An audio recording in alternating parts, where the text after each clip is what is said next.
according to your website, you were working on your new conversion, on your own conversion of 3D Monster Maze on one of these PIC microcontroller, including TV signal generation. Can you explain what that is? Was that thing you were showing us, the past thing again? Was it? Well, Yes.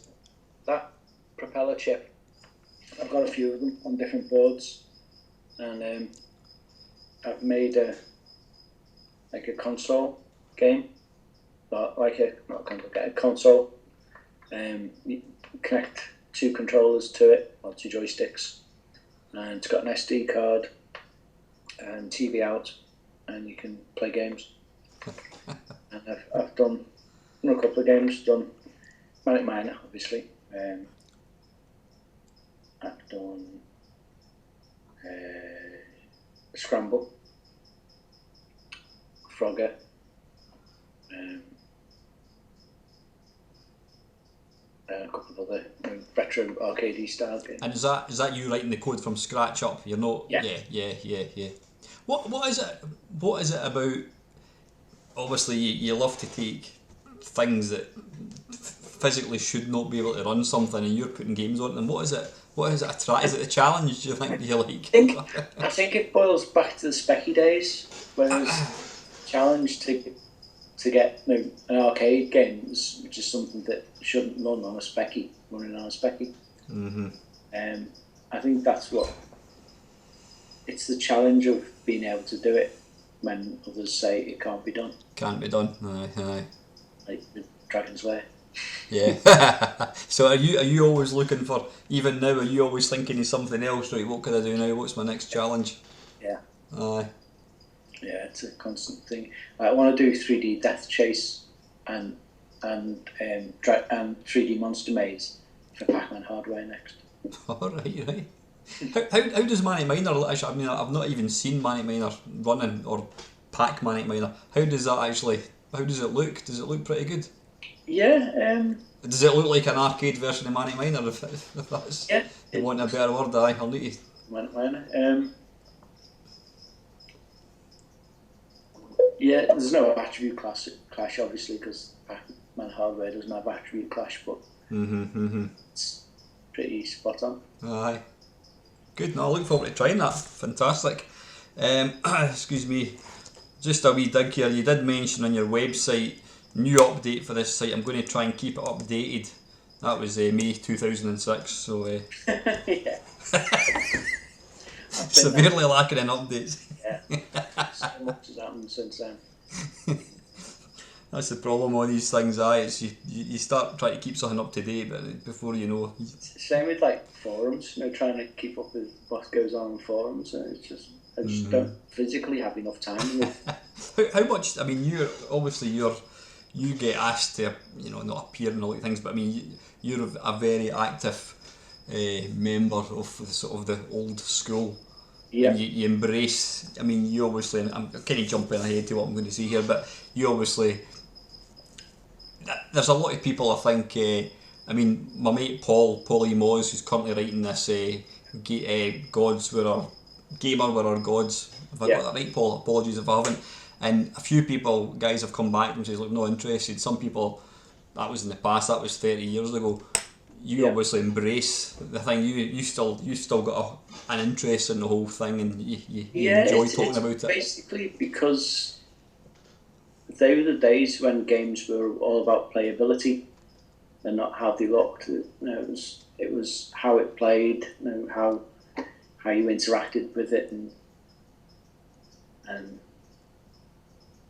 to me, it's how I grew up and playing arcade games and stuff like that, and specky games and Amstrad games and Commodore 64 games and stuff on Mega Drive and SNES and all the rest of them. And it was when it was fun, before it got got serious. Yeah, before it got serious and too big, and it's a bit nannied now, where it's like you handheld on everything, or you guided through. There's like you have to do like tutorials when you have a game, you have a Aye. press this to jump this, and it's like back in the day there was none of that. You just put in the screen and there's a baddie coming at you and you have to figure out what to do. ZX and shift to jump, and you were just left it. I always maintain. I mean, what was I don't know if you remember Stuart Campbell, famous Scotsman, used to write for World of Spectrum. He did a feature on there was one game for the Dreamcast. It might have been Sonic Adventure, whatever it was. But basically, what he says was he sellotaped the controller in up position and put it on auto fire, and actually he was completing the game just bum, bum, bum, bum, bum, bum, bum. You know. And a lot of these games, I mean, I've got all the systems. I've got a PlayStation 4, I've got an Xbox One, and to be honest with you, I don't know why I bought them, because I simply don't play them. I put these new games on, I think really, really nice, and then I thought, okay, whatever. There's no challenge in it. As you say, you're led with a hand, and you know, you even though you might go that way and it's wrong, you're eventually pushed into where you're going. But back in the day, you know, a platform game, it was just you knew exactly what you had to do, and you just kept going until you got past it, and that was the whole thrill of it. You know, it was the and not knowing what to do, you had to decide what you were going to do anyway. And if it was a maze game, you decide which way you were going to go. No, none of this. You must go this way. Mm-hmm. And to get through, you have to go east and then north. And I've actually one of the sort of things that I have on my YouTube channel. I was playing Mamemeister actually, and I thought, I wonder how many different versions of Mamemeister there were. So I think I gave up after about 20, and I basically played each one for 5 minutes. And I was after it. I mean, I'm rubbish. I think I can get to, I don't know, I can't remember what level it is. It's the one after Eugene's Lair, I think it is. But I was watching like a run through of Mamemeister, and what's interesting is a lot of the levels, when I was watching it, the guy does it the same as me, but other levels they do it completely different. But it's very much, it's like free hand. You can you've all got your own ways of doing things, haven't you? Yeah, you do. It's like quite often I'll play when I go to some of the retro events. I'll meet up with some friends of mine, Max Hall and Jackie, and we'll have a game of Mamemeister. We'll do a level each, and we do levels. Some levels we do the same, some levels we do different. It's just how, when you were playing it originally, you thought that's how the game, that's how I'm going to do this level, and when you've done it that one time, you think, oh, that's how to do that. So you carry on doing it, whether it's right or wrong. It's right in the way you do it. So. Is it the second level? Is it the chiller or the free? Is it chiller? It's called, with the penguins. Yeah. I only recently realised that you could pick up the thing at the top and then you just fall down and get to the end. I always just went boop boop boop boop boop and then out. I've been playing it for 30 years. Yeah. You're always learning. You know, excellent. If you jump up onto the ledge, because you jump and then jump over, don't you? Aye, and I think there's a thing right in the corners. If you jump too far, you'll die. Yeah. And what I didn't know when I was playing one of the particular versions, I thought because I'd picked up the last, I don't know what it is, it's like a flashing cube or something, I thought I would automatically, because the exit was flashing, I thought when I hit that's me. But one of the penguins went underneath it just as I came down and I lost a life. Fantastic game. Brilliant. Right, okay, we've touched on this a few times. Now I'm saying last year, I'm sure it was last year, obviously you caused eruptions in the scene when you brought out, when you managed to get Laserdisc Behemoth Dragon's Lair running on a ZX81 using an SD to stream from. To a non-tech monkey like myself, how in blazes is that even possible? And so how did that come about? I mean, how the hell do you get a Laserdisc game? That's just ridiculous. It's impossible. It's all smoke and mirrors. Basically, after doing the Jim Bagley ZX81 racing, I thought, what can I do for the ZX81 next? And then a mate of mine, Charlie Robson, who I used to work with at Rage, he did the he's the guy who created the Z-Expand board, which is the memory expander. Gives you 32K of RAM, and it also gives you an SD card to load your programs from, so you don't have to load it from tape. So I was asking him, I said, can you load data off the SD card? He said, yeah, it's not just for loading programs. And I said, can the screen still stay active while it's loading? He said, yeah, it should be able to. And because like on the ZX81, when you loaded it from tape, the screen went into fast mode, didn't it? And you couldn't see the screen. So so he said, yeah, you should be able to keep the screen on when you're loading data. So I said, great. and I was talking to another friend of mine who runs the RCM, the Retro Computer Museum in Leicester. Oh, right. I'd love to get down there, actually. Yeah, I was talking to him on Skype, and I said, I was saying what you'll do for the next game, and then because I talked to Charlie about the SD card, I said, do you reckon Dragon's Lair would work? He goes, nah, can't be done, it's impossible. So I said, give us a bit of time now, I'll see what I can do. So I got back to him in about an hour, said, yeah, it's possible. and basically I just put a random file on the SD card and started streaming it in to the screen, to the full. Initially it was to the full screen, but I was a bit too slow, so I took it to half the screen, and that was fast enough for the video. And so it was like, yeah, it can be done. He's like, oh, you're joking. Oh no, did you do that? And so then it was a case of getting the data off the DVD, because I've got the Laserdisc and the DVD version, and so read the data off the DVD, converted them into movie files, then converted them into 128 by 96, so it was the right size, and then originally went with the program that was freely downloadable off the net to convert stuff to a specky screen. So I converted the videos to a load of BMPs, like thousands of BMPs, and then I ran all the BMPs through the converter, and then joined all the files together to make one big file. And although it was a slow process, thankfully it was all done with batch files and bits of code. So that was all right.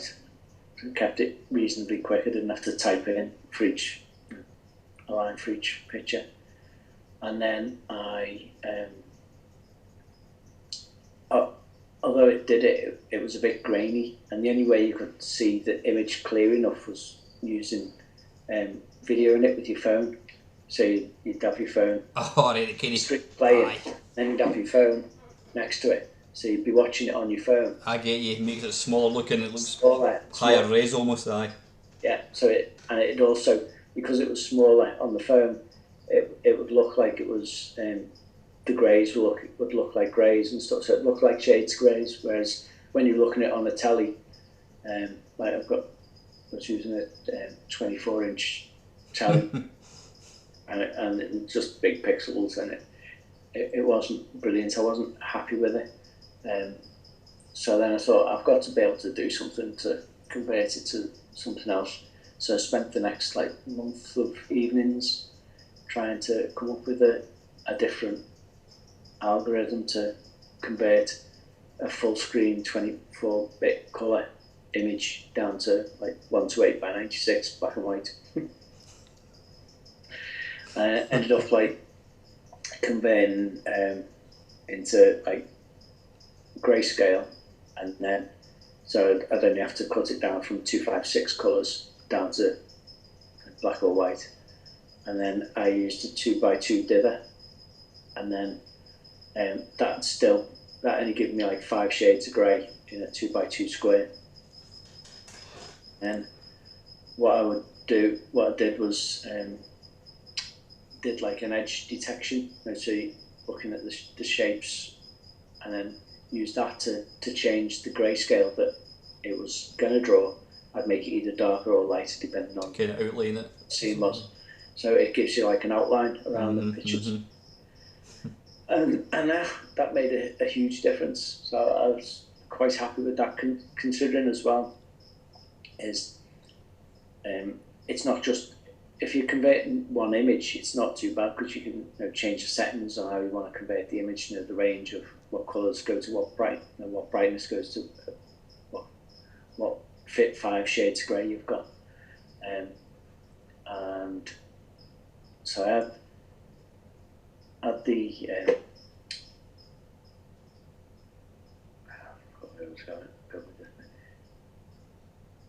what makes it difficult is the fact that you've got to do a whole scene of animation, and with a game like Dragon's Lair, it changes quite dramatically, and there's lots of colours and lots of so, and with it going to black and white, you get like colours that when you come to black and white and down to your 5 shades of grey, they're pretty, they're the same colour, so it would just look rubbish. Just like one shade. So you lost a lot of detail. That's why I ended up putting the edge detection in, and it made a huge difference. So I ended up being happy with that over the full sequence and everything. So worked quite well. So how long did it take you from start to finish when you first started the project? Yeah, it was about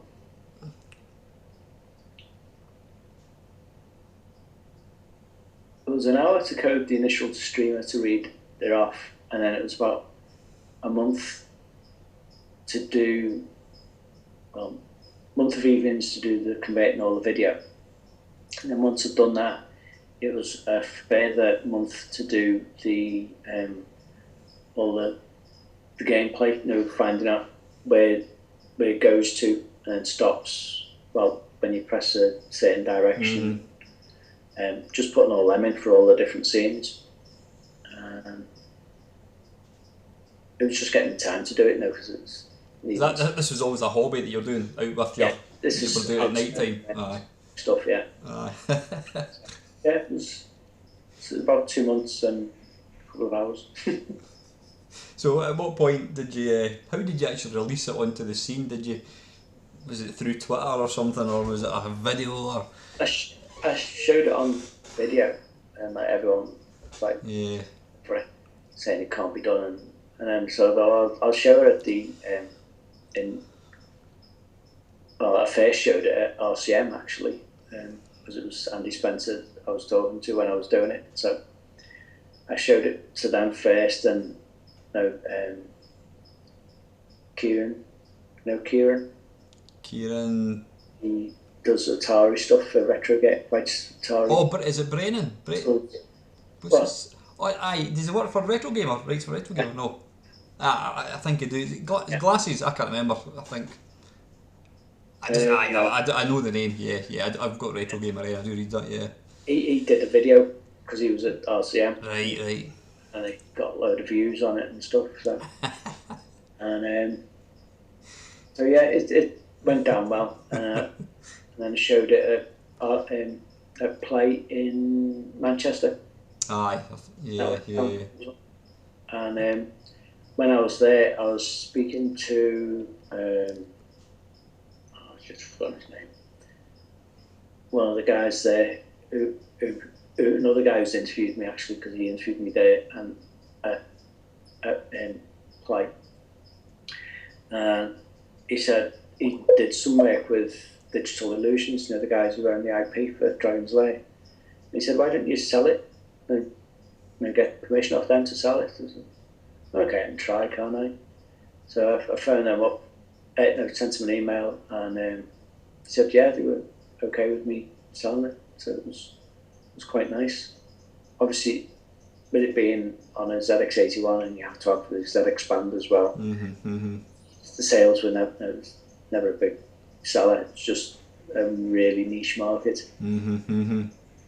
But yeah, the fact that I had their blessings to do it, which was great. So I ended up doing.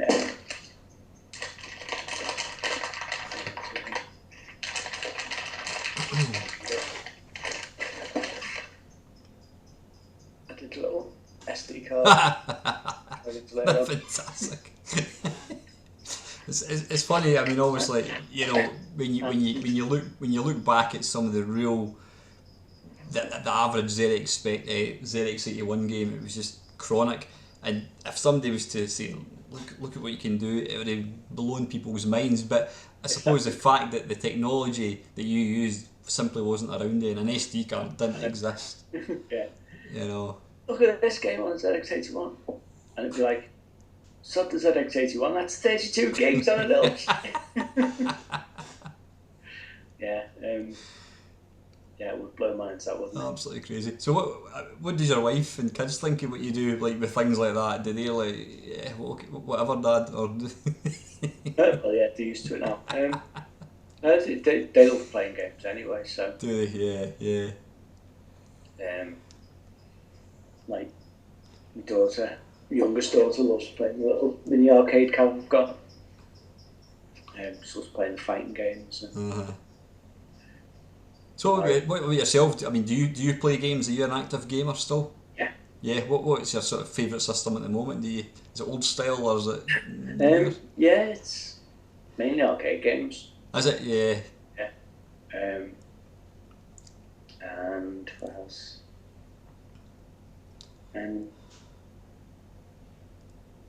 I play a couple of new games, like still play CS:GO, Counter Strike, and I also play racing games, simulators. Right, aye.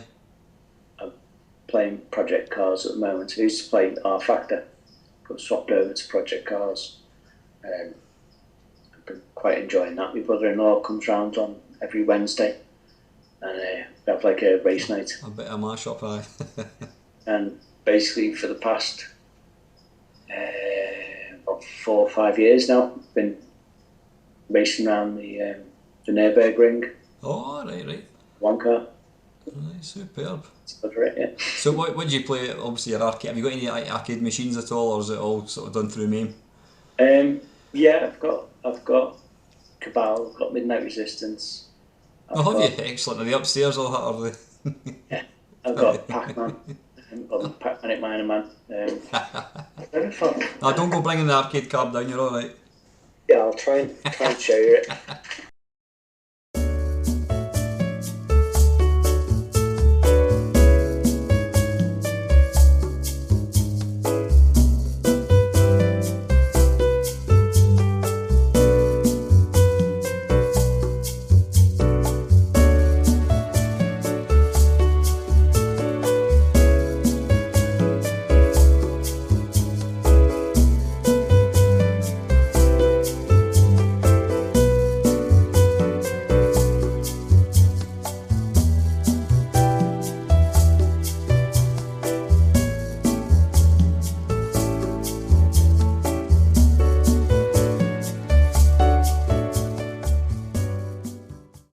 Oh, superb. There you go. That's fantastic. Mine. Right, if you see the side of it, Yeah. it's the cassette cover. That. The Miner. That's right. Was that off Bug Bite one? Was it? And that's the Software Projects one, eh? And then the project Fantastic. Yes. And then we've got Superb. the front. So what's actually running that, Jim? What's that powered with? What? What's powering it? Yeah, what's inside? Is it a PC or something, or is it an actual board? It's a Pac-Man board. Oh, it's actual. Right. So you can flash the code on then. Yeah. Superb. Need to get the dust up at the top of that, by the way. Yeah, no. With the electronics, isn't it? Superb. Right. Don't know if you can see this. I can see that. Aye, the board itself. Wow. That's the Pac-Man board.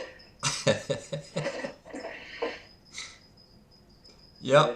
Can't say, but yeah. Perfect. Fantastic. So how often does that get played then? Quite often because it's on my desk. Alright, brilliant. And have you completed it? Yeah. Good answer. Fantastic. You go and lie down there, I think. I was just tired watching you doing that. What? What was that? I'm saying I was tired just watching you doing that.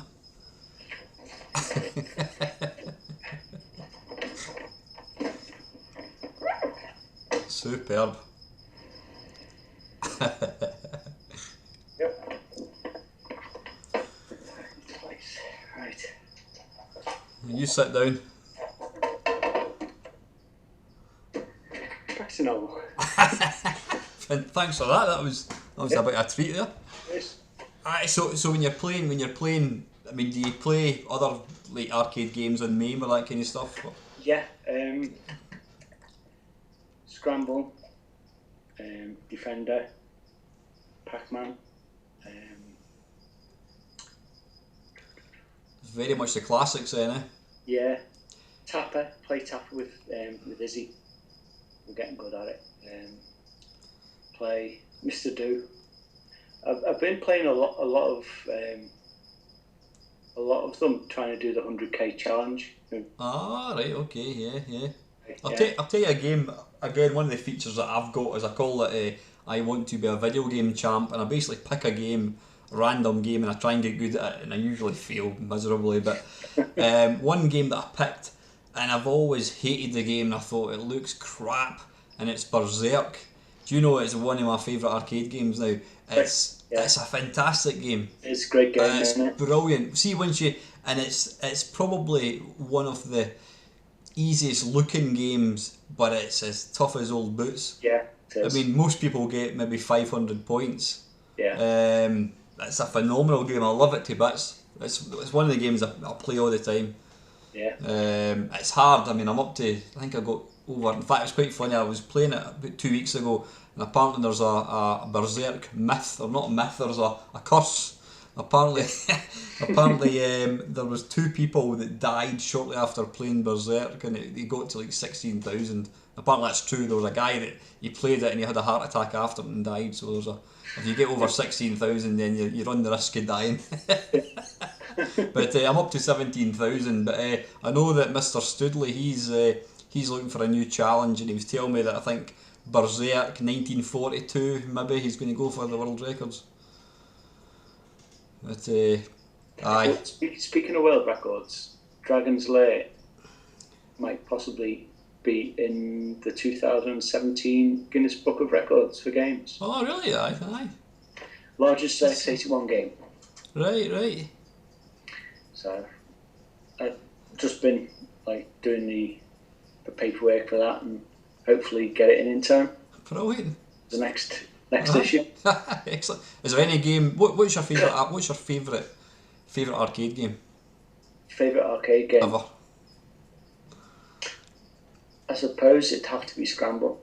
Scramble, aye. I'll tell you, you'd probably appreciate this. One of my mates, it's not in the par with what you've done, he got himself the Raspberry Pi, the first one, and he put it in. Do you remember the Grandstand LCD games? There was a Scramble game. He bought the shell for that, he put the Pi inside it, and he bought himself a little screen and put it inside it, and he actually got the arcade Scramble working using the original joystick and button of this. I mean, he said it was crap, you could hardly move it, but I'll send you the link. He's got a video of it actually working. But again, fantastic, like. But I've got the MAME cab. It was Dave Campbell that built my MAME cab for me. Absolutely phenomenal. So I like probably Robotron 2084 is probably my favourite. With Scramble, the reason it's my favourite is back when I was like a kid, there was a local shop had one. They had it in the back of the shop, and like go in and try and they had a competition running. The first one to complete all the levels, all 6 levels, to 6, 5. Something like that. After the city, and you have to kill the UFO thing. Yeah. And then, so the first one to kill that, and then loop round to the beginning again, won a tenner, and I did it. You probably made about 500 quid people putting money in the machine. So with winning that, it was sort of sealed the deal for Scramble and me. Yeah. It's interesting, actually, when you look back at a lot of games. I mean, a game that I used to hate with a passion was Donkey Kong. Obviously, when the whole King of Kong thing came out, I watched that and I started playing it. And it's only when you actually start scratching beneath the surface of these games you realise just what works of genius they are. There's so many idiosyncrasies. It's one of my favourite games, which is a game that John Studley's awesome at, is bloody track and field. And again, there's lots of things whereby, like, if you get 2 good long jumps and then you touch the line in the third one, you get even further. So there's all these wee things, there's like wee Easter eggs and that sort of stuff, like, absolutely phenomenal. Cheers. But, excellent. Right, anyway, we'll batter on here. Jam, let's see. As we all know, the interest in classic video games has exploded in, I'm saying, the last 10 years, with various gaming shows, replay, all these sort of things.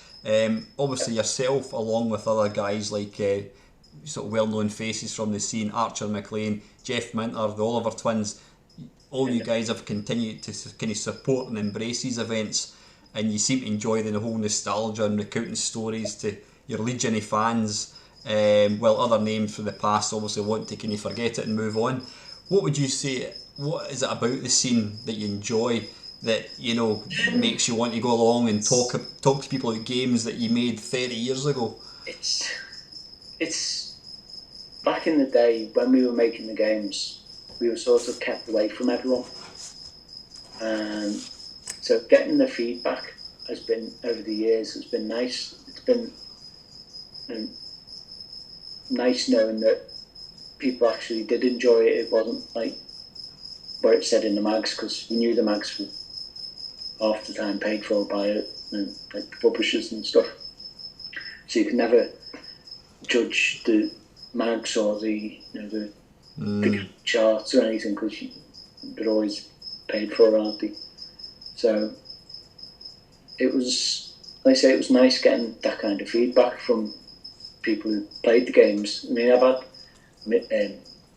many like really nice email, like one of the special ones was some guy said he had a rough childhood and playing the games was his only escape from his childhood, and the fact that he played my games and it brought him happy times. It was kind of nice that that had that kind of impact on someone. Aye. So that kind of feedback's like really nice to get after being cut off from it. Sure. And like I say, I've met loads of people, so I've got a load of friends that are sort of like-minded with playing games and stuff, and the fact they like playing my games a bonus. As you say, I mean, obviously back in the day, I mean, it was magazines. You didn't. The only way you knew about a game was you got the latest Zap magazine or Crash, whatever it was.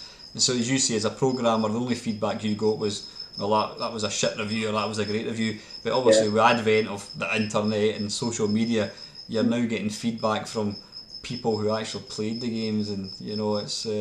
I suppose it must give you a warm, kind of fuzzy feeling in your tummy, knowing, as you say, what you did 30 years ago, the impact it actually had on a lot of people's. And I mean, I'm 48 years old. I'm an old bugger now. I've been playing games for if somebody had told me when I was 18 years old that you'll be playing Mamemeister or whatever it is, 25 years later, you just laugh. And I don't see myself ever not playing video games. As long as my hands can grip a joystick, then I'll continue to play them. And I think as well, it's now through social media and the internet, you're now mixing with people. I mean, if I go to work, you wouldn't dare mention video games, but I'm sitting talking to you about Mamemeister and we're talking about coding and things like that, and it's a fantastic that you can get together with like-minded people and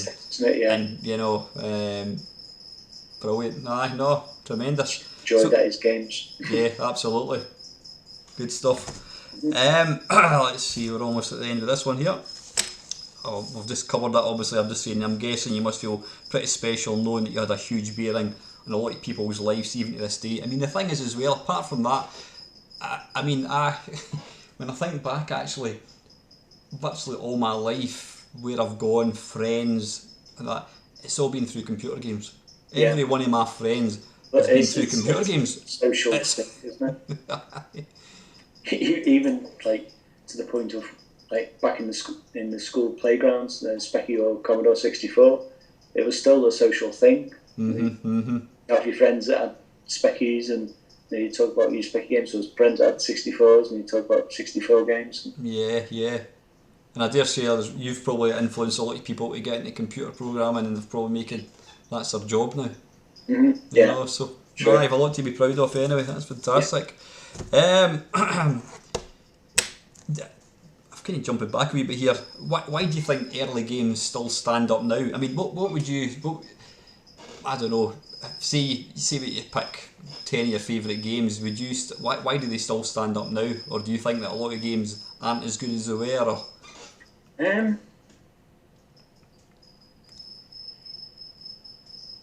No, a lot of the games that we played back then, like the arcade games, like Scramble, Pac-Man, Defender. Yeah. They still stand up today because of what they were. No, the fact that they are so playable and it's calculated. No, everything has a reason for what it is in the game. Like with Defender, they come for you. The bases and stuff, and there's always that urgency to avoid something. Aye. There's always like, and Mario, there's always something that's on the screen that's going to kill you at some point. It had a purpose, yeah. Yeah. So you've always got that peril. And like with the big 3D games now that you've got, you have to go and look for the peril, don't you? Aye. There's a lot of. Yeah. There's a lot of wheat to find, or a lot of chaff to find before you find the wheat or whatever it is. You know what I'm talking about? Aye, absolutely. I mean, I remember reading somewhere on the internet saying that, I mean, arcade games were not written to be played 30 years time. They were there to make money. You know, you had fruit machines, you had arcade games, and apparently they were written so that the average person lasted about 2 minutes. Yeah. And then they put more money in. So I always think that arcade games, they weren't written to be fun. They were there to grab you, to make you want to play them. But they're so challenging, you know. Yeah. It's because of the challenge. And the thing is, like, back in the day, like, people of our generation, we rose to the challenge. And the kids nowadays, they give up, or they want cheats or anything. Or with mobile games, pay to get past the next baddie. Unlock it. Yeah. I mean, I think the best gaming. Aye. I think the best example of anybody who's been working on it is John Studley. I mean, he has been, he's been playing the game for years and years and years and years. And what sets him apart from anyone else is the fact that he plays, is it freehand? He was telling me that he doesn't follow patterns on the internet. He plays completely freehand, and he's taken 30 years to do it, and he's done it, And yeah, that's it. He's now. It's quite funny. I don't know if one of my mates, Tony Temple. I don't know if you know Tony. He's the world high score record holder at Missile Command, and it's quite funny because the guy that used to hold the record for Missile Command is a guy called Roy Schilt. I don't know if you're aware of him, Mr Awesome. Yeah. You should Google Mr Awesome. He's typically American, but it's quite funny when Roy got the high score record, and I think it was 1986, and it was the championship settings whereby you didn't get an extra life. Once you lost your last city, it was game over. And Roy had the world record from 1986, and then Tony got himself an art. In fact, it was Archer McLean. It's quite funny because Tony was looking for an arcade, a Missile Command game, and he found out that this guy called Archer McLean was selling one, and Tony had no idea who Archer McLean was. He bought it off him, and then Tony then spent a couple of years, and he finally got there. I think it was maybe 3-4 years ago. He got the world record, and he told, he had the cab in the living room, and the first thing his wife said to him was, "All right, that means you can get rid of the cab at the living room now." So he's got his Twin Galaxy world high record. It's in the bottom toilet. He was telling me so. Quite funny though, because Roy Schilt has been stalking him for quite a number of years. He thinks that he cheated and all this sort of thing. Didn't have the right settings and that kind of thing, But it's phenomenal. Anyway, brilliant. Listen, the very last thing I want to ask you, Jim. Obviously, we've touched on it again. Is VR big thing? Just to let you understand, I picked up the Samsung S6. I sold my iPhone about 3-4 weeks ago. Got the S6 purely because I wanted to play this VR thing. Yeah. And I've got to say, it's absolutely blowing my mind. I mean, I just can't get my head around how good it is. I know if you've got plenty of money, you can get an Oculus Rift and that, but I just love the whole portability of the thing. It's fantastic. So, yeah, obviously you've this V Time. Do you want to explain a bit about what that is? It's basically like a social networking app. You can have friends. You can join. There's like different destinations you can go to. There's about 12 in there at the moment, and there's going to be a lot more coming. You can add up to 3 people and yourself into a location, one of the destinations, and then you're in your own chat. Lots of people can use the same destination, but you've only got like 3 with you in your like little chat room, and basically you can chat about anything you want to chat about.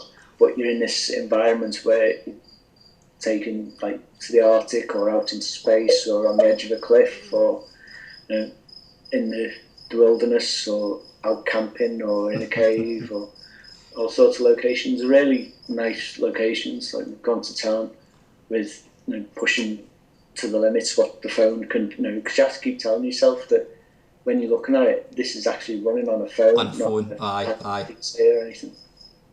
So, we're pretty pleased with how it's come out, and people are enjoying it, and it seems to be going down well. I'll need to try that with you one night actually, because I don't have anyone else that has a phone that's got this. When we finish this, I was going to say when we finish this, I'll give you a go, but I've left the phone in work. Oh, right. So, tomorrow. Aye, yeah, absolutely, yeah, fantastic. So, I mean, I did have I went into it and I created my account, and obviously the mic on isn't as good looking as I am in real life, but I mean, I was in it obviously myself. Yeah. And I mean, it's some of the sort of surrounding things are really impressive. So when you're talking, presumably you're getting the person's voice coming out the phone, but when you're turning your head, you're sort of looking at each other. Is that how it can?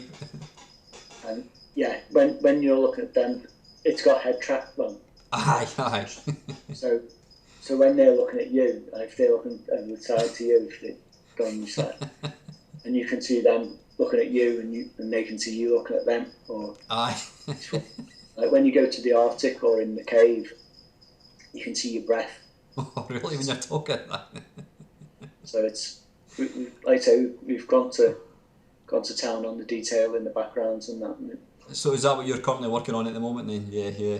E-time, yeah. Brilliant. You'll all be aware of the fact that Samsung are now, they're giving it away, they're bundling the VR, which is, I think it's fantastic because it's brilliant, isn't it? It's really going to open it up. I mean, I've actually a couple of nights ago, I managed to put that what's it called? Side load VR on it.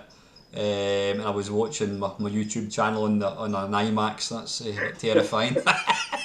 And what is crazy, I'm telling you, you know exactly what I'm talking about. I mean, I'm in this IMAX cinema with my face on the screen, and I'm standing right beside the screen looking up, and there's this giant Alan, I mean, people, in fact, I showed Dave at the club a couple of weeks ago. Now, Dave's got a home cinema. He converted his garage into a home cinema. a big telly and that. But I showed him this, and he was like, the following day, he's like, where can I get it? Where can I get it? He goes, oh, I would watch all my films through it. I mean, it's just, it absolutely blows my mind. Yeah. I think it's phenomenal. And I think, I mean, obviously the Oculus Rift, I mean, I've got a PC which I use for emails and stuff like this, but I don't really play games in it as such. But I mean, the Oculus Rift, there's obviously it's about £600 and you need a massively powerful graphics card. You're probably talking about £2,000 to get it running to play a couple of games. But I mean, do you think that? I mean, right now, a lot of the games, I mean, you probably couldn't compare a game on a phone with, I don't know, something that's on, say, like Elite Dangerous. Could you see you ever getting a fully fledged game on like an S6 or anything like that at all? Yeah, probably can. I don't see why not. It's just, I mean, obviously it won't be as like full-on graphics as a thingy would, as an Oculus Rift on a C would. But the thing with the phones getting faster and faster now anyway, they're going to be catching up soon anyway. I'm not even thinking it. I mean, it will be the phone's effectively got to produce the same thing twice. Yeah. So that's why you're so it is going to obviously use the processor quite a bit. Aye. But it's super impressive. The thing is, the resolution on the phone is higher than the Oculus Rift anyway. Is that right? Really? Aye. Well, funnily enough, one of my mates who goes to the club as well, the computer club we go to, he had the developer Oculus Rift, and he tried the phone thing, and he thought that's better. He says it's what was it called? 1080. Aye. He said it was the phone was more impressive than his developer kit thing. You don't get, is it the barn door or something it's called, whatever it is, where you can see through the pixels or something. I must admit, I don't really see that myself. That must be me. It's probably my dodgy eyesight. But I think it's fantastic that the fact that they're going to bundle this thing with it. I mean, obviously I'm quite excited about the PlayStation thing, but they're talking that it's going to be £300-400. Yeah. I think when it's that kind of money, it's always going to be a niche thing. You know what I mean? So. Oh, dog's out for a pee. Yeah. Brilliant stuff. Listen, Jim, that is me finished that. I've just got a few questions some of the guys have asked if we've got time just to finish with that. Yeah. Brilliant. Right, let's see. Gadget UK 1642. He is asking, what other favourite old gaming systems do you have and use regularly? Specky, ZX81. Pac-Man hardware. What else? Mega Drive. Do you actually play them? Yeah. Play them? Yeah, good. Excellent. I suppose that's the thing. I mean, you obviously enjoy talking about all this as you're doing at the moment, but I think the fact that you're a gamer first and foremost means that if you weren't programming, you'd probably still be watching YouTube videos and going to retro replay and that kind of stuff. Yeah, I still enjoy every part of it now. Not just the gaming, but making the games and talking to the people about the games and seeing what other people think about games and games in general, not just my games as well. But aye, that's the thing. I somebody's think to myself, considering how many I mean, I've got a stupid amount of systems now. I don't actually play that many games. I've actually come to the conclusion that I just like talking about the hobby. I actually like talking about it, and I like watching videos of people playing games and talking about it and reminiscing. It's like I'm almost like a historian of the industry rather than. Again, it's down to that sexual side of it, isn't it? Aye. No, absolutely. I know. Brilliant.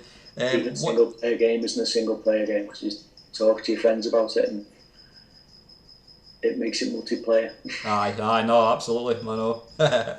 The second part of this guy's question is, what do you think of modern consoles, the DRM, downloadable content? Are you a fan of that?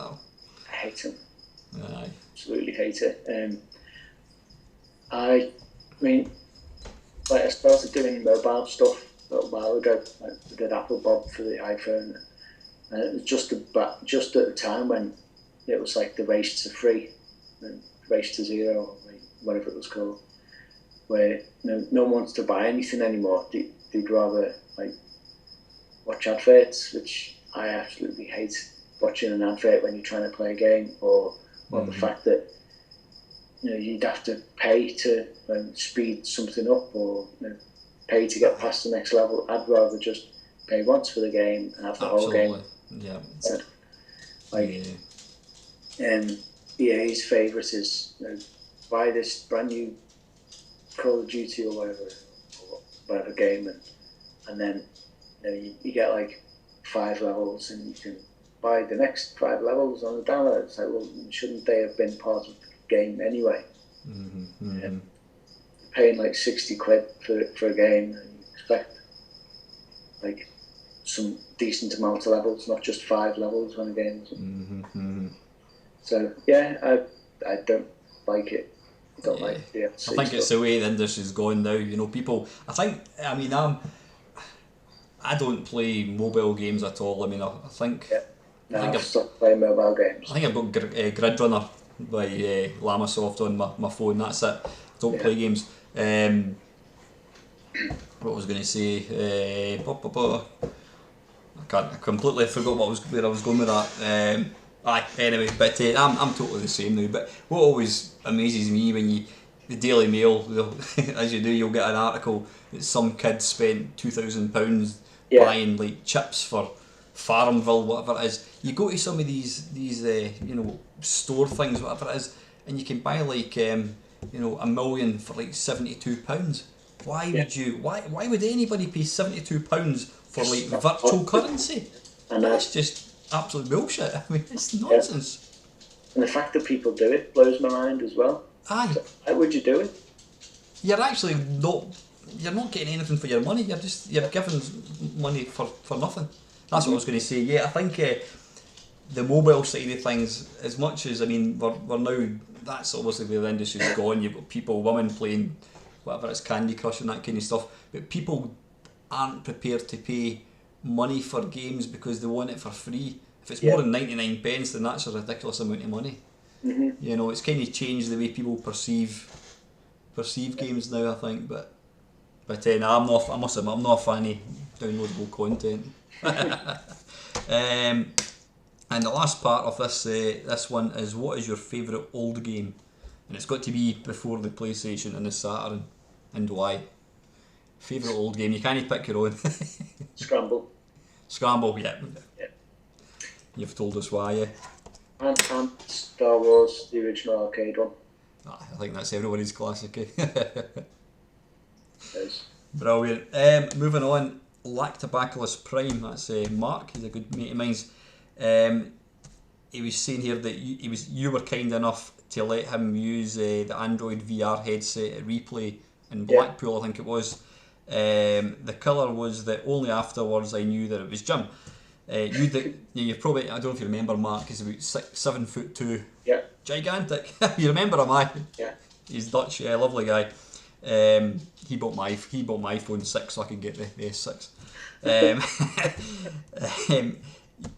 Jim developed on many platforms ranging from ZX Spectrum, Game Boy to recently iOS. What platform is your favourite platform? I think we know the answer to that one. All of them. All of them, yeah. Good answer. All of them for the same reason. They've all got good things about them. Or whether it's just that I enjoy programming, I don't know. Do you get nostalgia attached to programming? Where the same as I get nostalgia for playing an old game, Yeah. I like the challenges that each system brings, and I like the advances that each system brings as well. So it's, I don't know, I just like things. So would that be like just what you've said there? If you're programming for a system, you can do X, Y, and Z. and then you hear about, oh bloody hell, it's like going from, say, the Spectrum, then the Atari ST came out, suddenly you've got, 16 colours and, whatever it was, all this processing power and space. Is that like Christmas is coming at once? You've got these new features you can use. Is that? It was.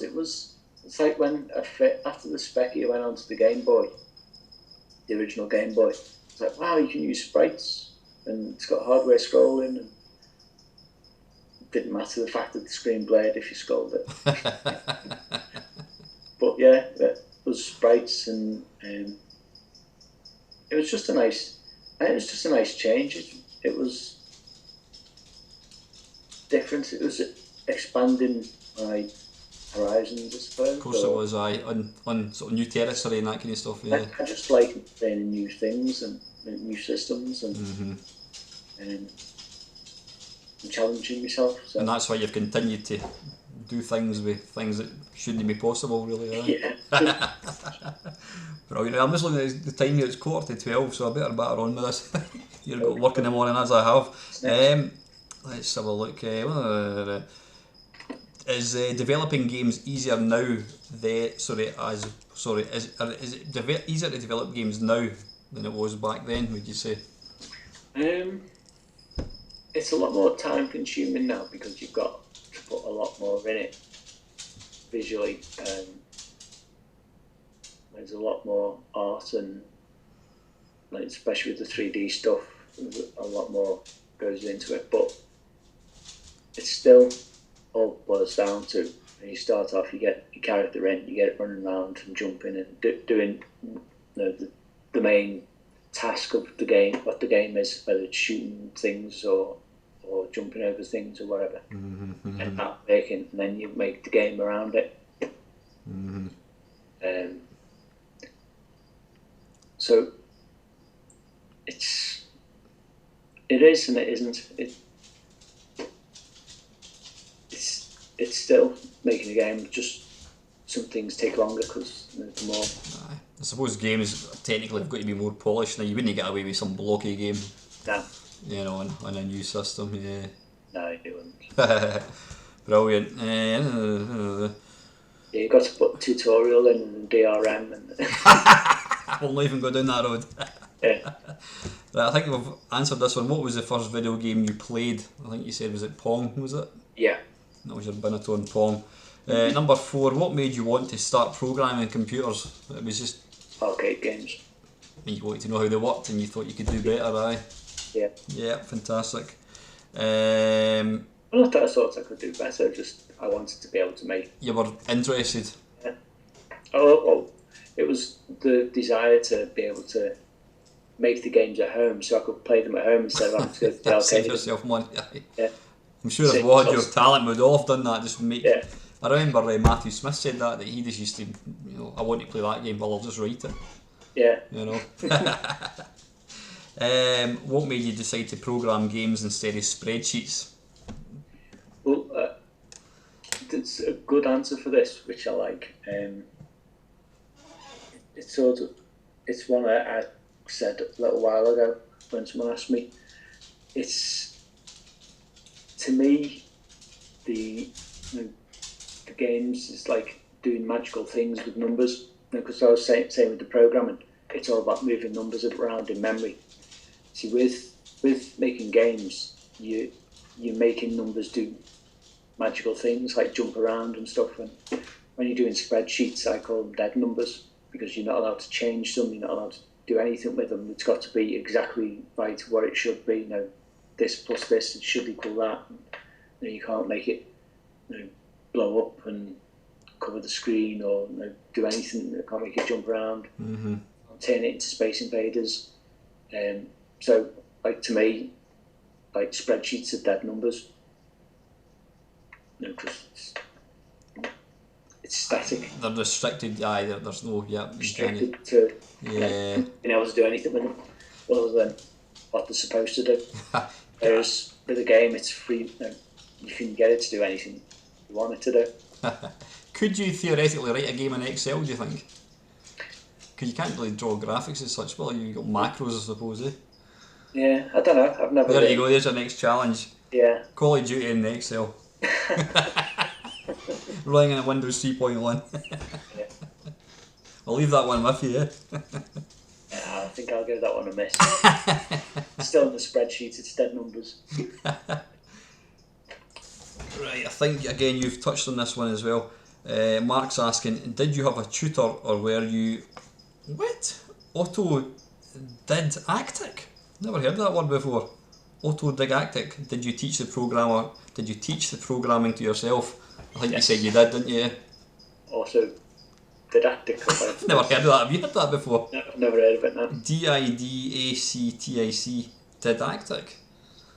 I'll need to ask him about that one. What do you expect of the whole VR thing? Is it a gimmick or will it substantially alter the way we experience games? Do you think VR is here to stay?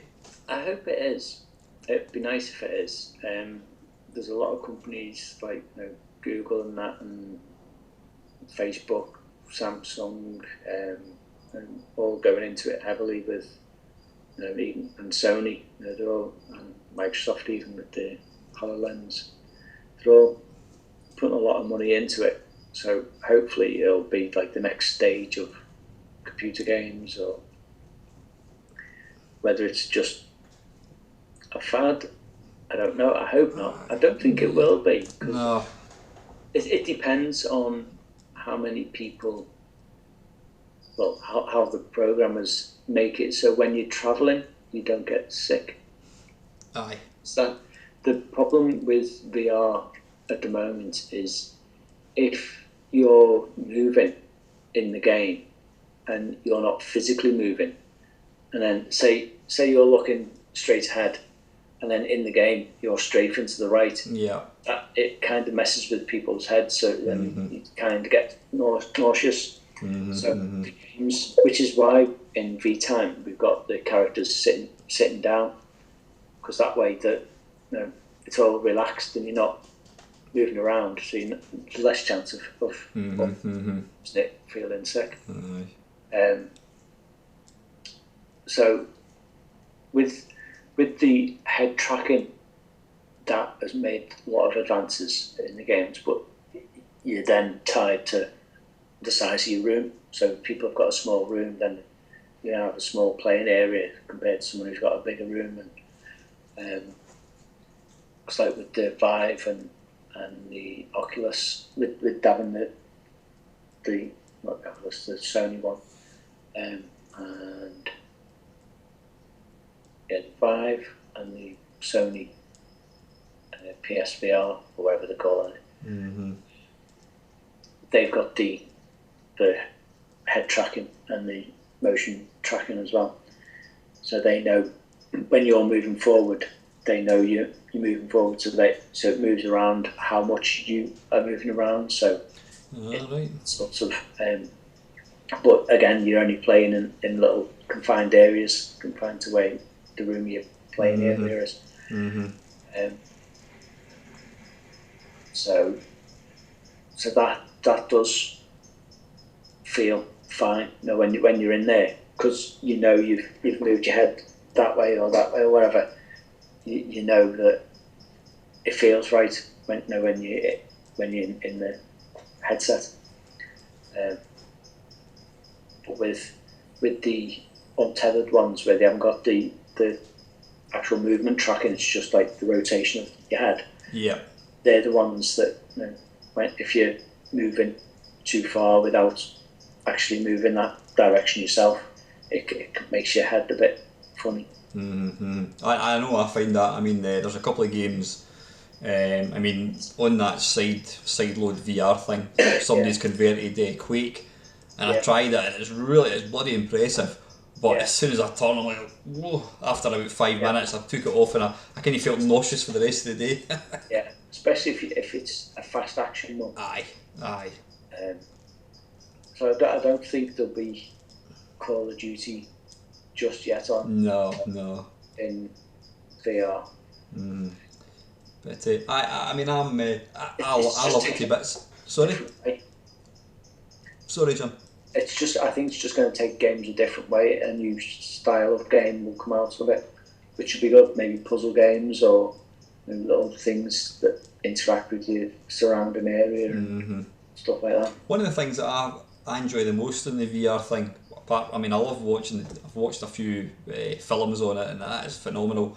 Is the experience thing. One of my favourite ones is the ocean one where you're swimming, you got the white shark in the cage, and I mean that is phenomenal. I mean, when you go out and you're swimming beside a whale, it's like, wow, you know, you're turning your head to take in the scale of this whale. That's super realistic. Yeah. You know, I mean, I think for education as well, it's going to have a big part to play as well, and I think it's only a matter of time before, you know, you want to look at a new house, you know, boom, you can have a virtual tour of the house as well. But same with, like, say you want to buy a new car, you can have a virtual tour of your car. You want to the house, and you have a virtual tour of the house, and you want to go on holiday, you can have a virtual holiday, couldn't you? Yeah. Well, I was excited to hear a couple of days ago that Samsung are bringing out the 360 camera apparently in a couple of months' time for, is it 90 quid? So I'll be all over that like a rash. I mean, that looks phenomenal. The thing is, with VTAN, we're going to be putting 360 camera images in. You'll be able to share your photos soon, and so when you share your photo, you'll be able to share 360 photos as well. Oh, right, okay. Put you in a dome, and it'll show you 360 picture in the dome. Right. And the friends that you've got in there with you, you can show them. So they're theoretically sitting in your living room with you. Your living room, yeah. Fantastic. Brilliant. That's Mark. Thanks for your questions, Mark. Right, this infamous character, I think you're probably aware of him, Mr Dean Swain. Yeah.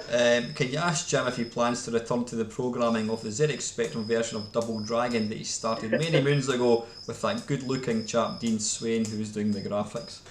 Yeah, I do plan to. Yeah. It's the problem is I've got so many things that I want to do. I don't have enough time, and when Pac-Man Man came up, I just had to do it. I had to jump on that. Like I say, I've converted a load of arcade games to Specky, and I always wanted to write an arcade game, and so that sort of jumped up in the priority over the Double Dragon. And then after that, I saw the ZX81 stuff, and I'd written ZX80. I'd started. Well, my first computer was a ZX81, and I wrote programs in BASIC on it, but I'd never done any machine code. And then when I saw some stuff on how to do high res on ZX81, I thought, oh cool, I'll be able to write a ZX81 game now in machine code, which I've never been able to do until recently. And so yeah, I had to jump onto that, and then the Dragon's Lair thing sort of came up, like sort of straight after doing the racing one. So that took priority again. And I will get back to it. I keep telling. So what were you actually doing here? You're just going to do an improved version of it or something? Was that what you were? Yeah, basically. I know that's Dean's favourite game, Double Dragon. It's the favourite game, and they started redoing the graphics for it because they liked the game that much, and they thought they'd do a better version. And admittedly, the graphics that they've done do look better than the original Specky version. And basically, they've got they had a programmer doing it originally, and he gave up. And they asked me if I'd do it, and I said, "Yeah, I'll do it." And I sort of like feel bad now that I said I'd do it, because I do want to finish it, but it's not top of my priority. It's getting the time. I mean, I'm taking up all your time tonight as well. It's getting the time. You've got real life. You've got kids. You've got your job and all that kind of stuff as well. Yeah. I know. But because I keep telling them, yeah, I'll get back to it, and then something will come up, and I go, oh, I need to do that. That's just taking priority over Double Dragon yet again. Well, I've nagged them anyway, Dean, so I've done my part. Brilliant, right, we've got the very, very last guy here. Pure Socks 3332. Oh no, sorry, it was 3332 2 weeks ago, sorry.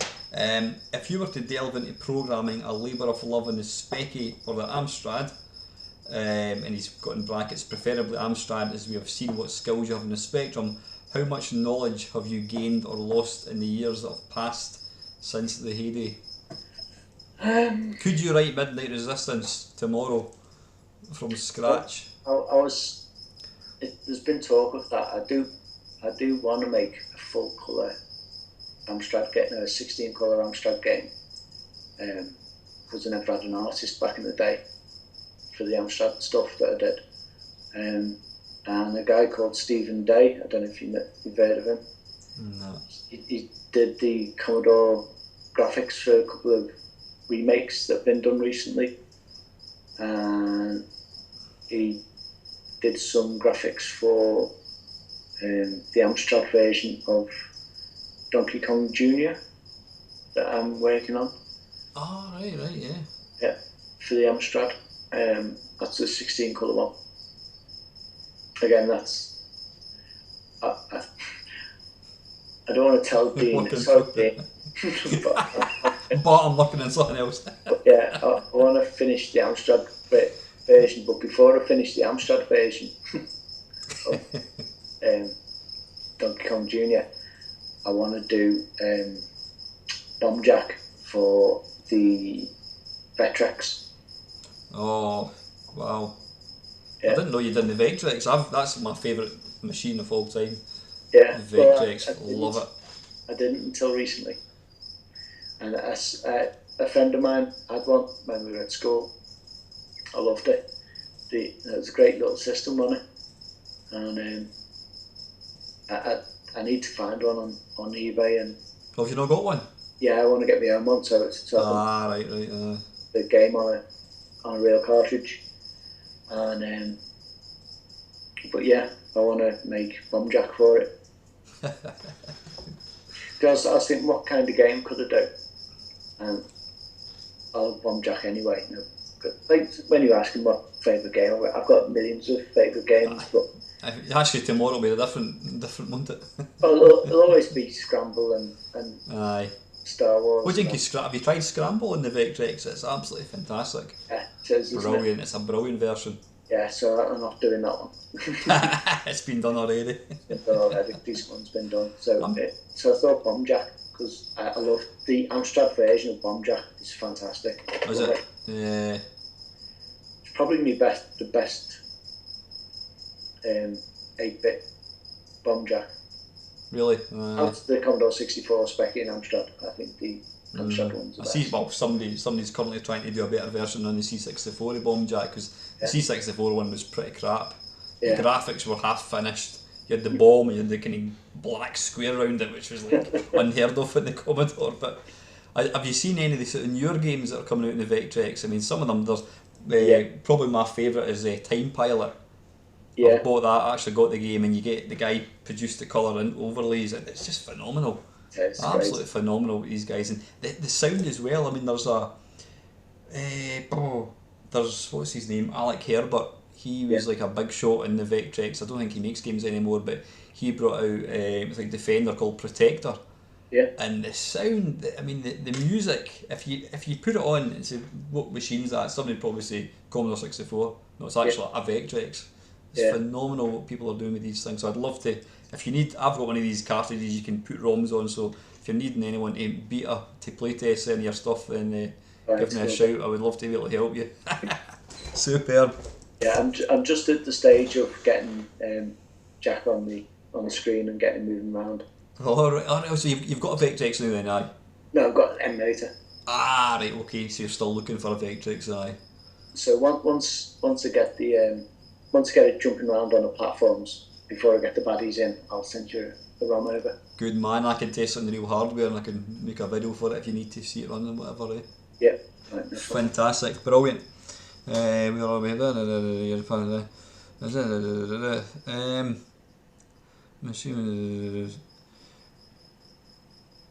you what was he saying here? Right, I'm sorry, we've seen what skills you have in the spectrum, how much knowledge have you gained or lost in the years that have passed since there? Or is the knowledge gained from your systems transferable?